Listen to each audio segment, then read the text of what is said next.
one of the most emotionally charged opening segments to a wrestling program in quite a while. I'm John Renton with my review of AEW Dynamite from Washington, D.C. No, this wasn't Capital Combat 90. We didn't have the return of RoboCop. Everybody acting all scared of RoboCop, even though he couldn't fucking do anything. Oh, Jim Herd, I fucking hate you. I fucking hate everything you did in WCW, you dumb son of a bitch. You set wrestling back in WCW for many, many years until they had the resurgence for the Monday Night Wars. We're not here to talk about nostalgia. We're here to talk about the fact that Sting is wrestling on TBS for the first time in 21 years with Tony Schiavone on the call in the dog days of WCW. But let's just tap that nostalgia vein more when we talk about the main event. But let me know your thoughts on this show in the comments, please. And I will say, firstly, John Moxley, it's so great to have you back. It really is. I hope that he is super healthy and in the right place. He needed to take time away. And as long as he is healthy and charged and ready to go, I'm all for it. If he's got a wife, he's got a kid, and he's had all this success. As long as he's healthy and happy with himself, that's what matters. But he got a Hero's Welcome, Wild Thing, You Make My Heart Sing. That was great to hear that song. And everybody's doing the sing-along. Huge pop. Massive chance for John Moxley. He looks in shape. He looks healthy. I did like how one guy was like heckling him and he said, hey, go fuck yourself, you piece of shit. Get that guy out of here. Just saying it, not even getting bleeped. Whatever. Turner Networks don't really seem to care about swearing anymore. I guess they're just going to let Tony Khan and his guys just get away with whatever. But hey, you know what? I don't blame Moxley for being upset. The guy sounded like, I was trying to really hear what the guy was saying. Sounded like he was just being a full-on dick and a drunk himself or whatever. So maybe that guy probably should have, pulled his head out of his goddamn ass. But anyway, he tells a story about a black cloud and a demon following him and everything. And this demon saying, none of the good that you have in your life was supposed to happen to you. We all have that voice in the back of our heads, that, demon hanging over. Even if none of us, or some of us don't have drug, alcohol issues, many people suffer from various forms of depression, anxiety, and stuff like that. And you can always seek help. Guys, if you need to talk to somebody, find me on Twitter. Talk to me in DM. I'm not anybody that's important, but I suffer from anxiety and depression as well. But Moxley is very open and honest in this promo. Tremendous stuff. He says nobody gets through life unscathed. We all have scars. I've got more than most, but that's not what's important. Scars on the inside are, hard to see, or those are the scars that we need to, we basically need to not be afraid to show who we are. I can't encapsulate this promo, as well as he said it. Find the segment. I think AEW may have put it up on their YouTube channel. Search for it. It's fucking great. He says nobody should be embarrassed to show who they are. He's going to prove the doubters wrong. He thanks people for sticking by him. And I, for one, am just glad that Moxley is back. Whether Moxley is your favorite, your least favorite wrestler, whatever, let's just root for the fact and hope that he is back and healthy. And he seems to be healthy. And he says he doesn't, he basically just, kicks demons' asses. That's just what he's going to do now. He's focused. And he's going to grab the pro wrestling world by the balls. And that you thought I was thirsty before. Well, now, all I drink is blood. And good for him. He's been through hell and he leaves through the crowd. We get a card rundown. Great shit by John Moxley. And we then get MJF and Wardlow in a pre-tape. A lot of backstage pre-tape stuff. He talked about how Punk took the easy way out, that Wardlow needed a little bit more seasoning. He would have beat him, but that's okay, big man. It's your birthday. I offer an apology, but you lost, so I'm going to have to dock your pay. But you can earn that pay back by getting, some wins and winning the Face of the Revolution ladder match and then giving me the TNT title shot. Oh, okay, they're making it for the TNT title. That's a bit different, but all right. You could just see Wardlow, just being really upset about this. Like, okay, I'm going to beat your ass soon. And then we get, it's all about the Atom Core Boom Boom, the Boom Baby, and Britt Baker.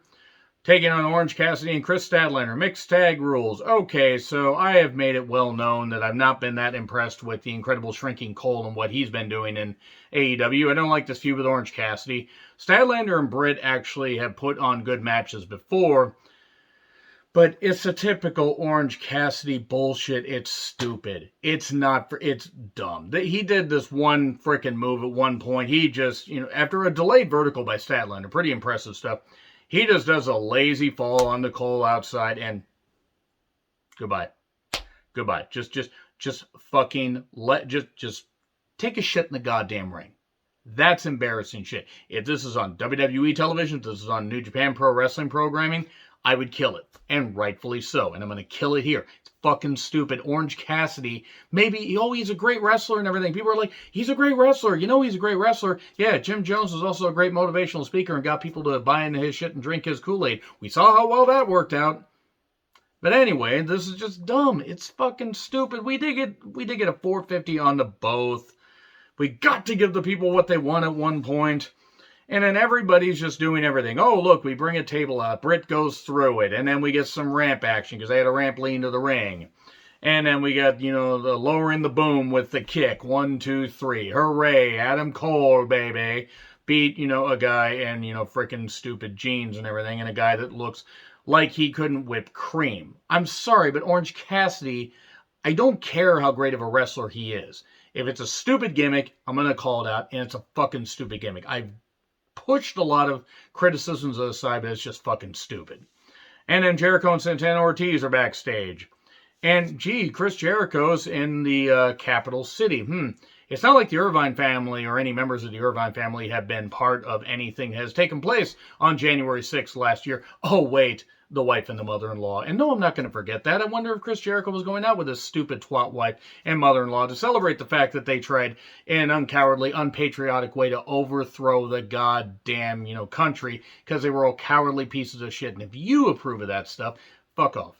I don't care if you've been watching this for a while. I'm going to run every single one of you motherfuckers off my goddamn channel because there's having different opinions and then they're supporting somebody like Chris Jericho through and through. You can think that he's still a great wrestler. I don't know how the fuck you think that, but yeah, Jericho probably felt right at home. Probably would have been looking over his goddamn shoulder since hopefully some committee is going to be coming down and maybe taking his stupid twat wife and his mother-in-law to jail, and then maybe the kids can realize that the person that gave birth to them is a fucking piece of shit. Maybe the kids can grow up and be better than their goddamn dad. Their bloated beach whale of a dad. And I'm going to say that because Chris Jericho always, tried to be the picture perfect, like superstar and everything and this great wrestler and would always take shots at others.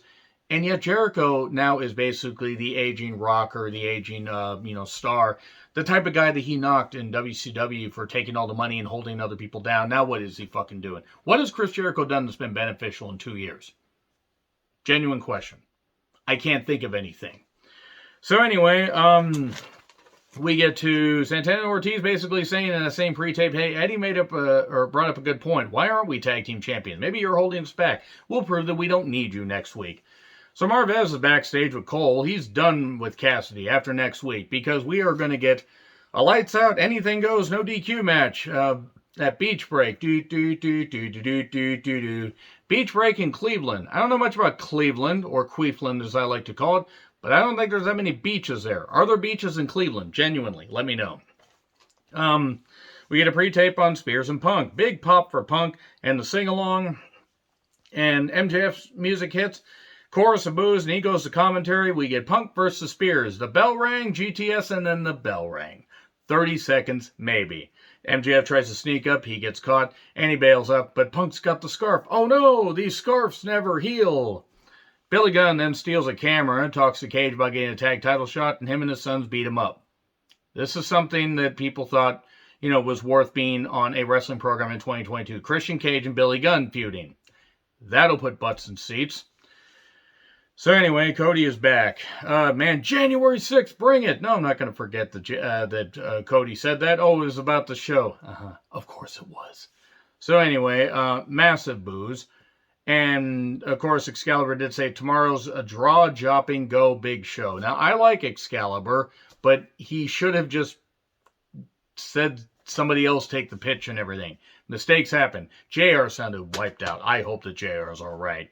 I know that he's been dealing with the after effects of the chemo and stuff like that, but if he needed to take a rest, he should take a rest. Because goddamn, he's in his early 70s, and I want him to be able to have, a good quality of life for a number of years. Missing one show isn't the worst thing in the world, regardless of how much they're paying him. I think Khan would have understood. So Cody pulls out a ladder during the break, and he refers to Punk's pipe bomb about going to New Japan and this kind of Ring of Honor and all this. And we get Royal Rumble chants, which was kind of funny because there's all the rumors about this Forbidden Door and who's going to show up at the Rumble. Maybe it'll be Cody. Maybe it'll be Jericho. Who really fucking cares if it is? The fucking Rumble shot the shit. Men's and women's. And he said Punk had the comeback of the decade now. He did all the stuff that Punk did, and he's all fired up at how the people cheered, and he won't turn heel because they cheered him when he needed them the most. And he got some Cody chants, but let's be honest, Cody isn't believable. He's not. It was fine at first, and then it got to where, okay, like now the WWE references are getting, I built the Forbidden Door. And I don't need to see the Bucks, beat the developmentals again, referring to Red Dragon being there. This is where it started to get to just fucking pandering. Hey, you know what? The Wednesday Night Wars is a fucking stupid idea. WWE moving NXT up and then not doing much with it, and AEW pretty much smashing them quite a bit. He's like, talks about Starks picking a fight with Lethal, and we're not in the business of renaming people like Gunnar, McGillicuddy, or whatever. I mean, if we're being perfectly honest, renaming Walter Gunther or Uter, do not make me on that full of chocolate is a stupid thing. But then, the fans were getting tired of this. This is where the fans are like, okay, Cody, we know what you're saying. He mentioned Sammy in the TNT Championship, a ladder match at Beach Break. And Shivani is backstage with Jay. This thing with Cody, it started fine and then just cascaded off a cliff. Pretty much like anything Cody does. Shivani is backstage with Jade. Anna has stepped up to challenge Jade for the TBS Championship. Anna and Silver and Sterling do bad comedy. There's a dark side to Anna Jay. Go on. So, House of Black entrance. And it's all spoopy and everything. It's Brody King and Malachi Black, the Kings of the Black Throne, versus the Varsity Blondes with J-U-L-A Hart, who is totally going heel soon. She wasn't even out in her, cheerleader gear.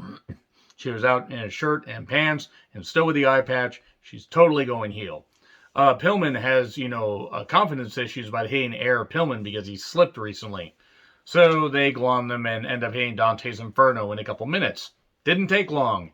I've been complaining that AEW has had too many long matches on Dynamite and Rampage. And you know what? They're addressing this by having some quick matches. And then he says, members of the House of Black, please rise. But then we suddenly go to the video screen and Pac's there with a card and talking about seeing clearly now. The rain is gone.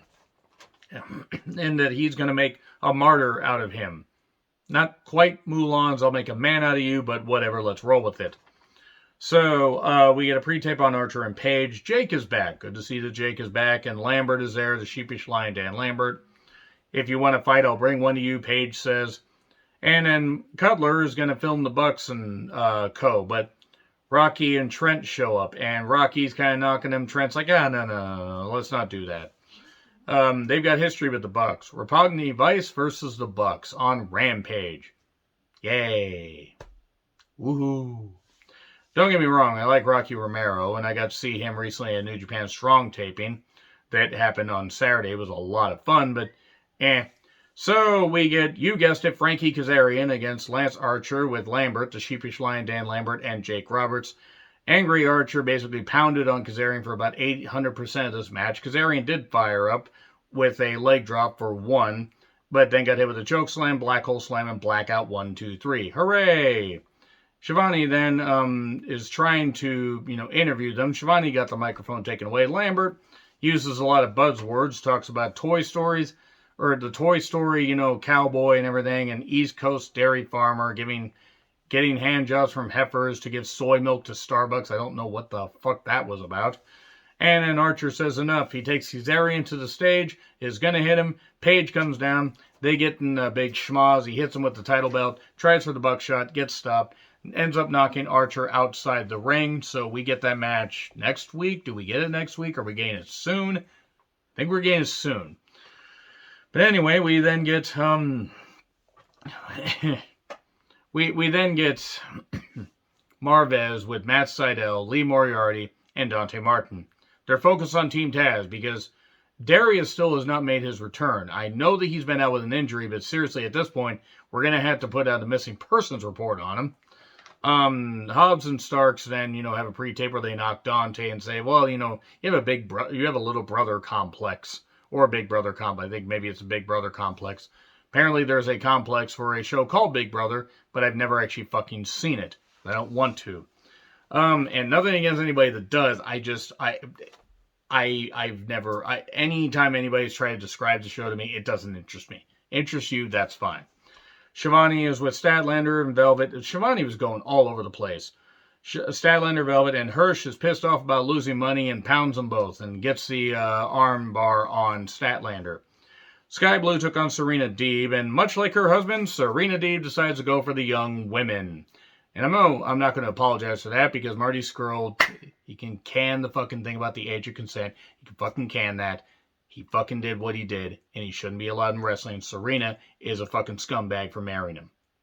And you're a fucking scumbag regardless of, what gender you are, marrying somebody, especially if you knew what they did. Oh, I can fix them. No, you fucking can't. And Marty Scurll deserves to be in fucking jail for that shit. And miss me with the goddamn age of consent, especially given the circumstances. Fuck it, regardless of gender. Anyway, Sky Blue got just glommed and beat and locked the Serenity lock on. Serena did and got the victory.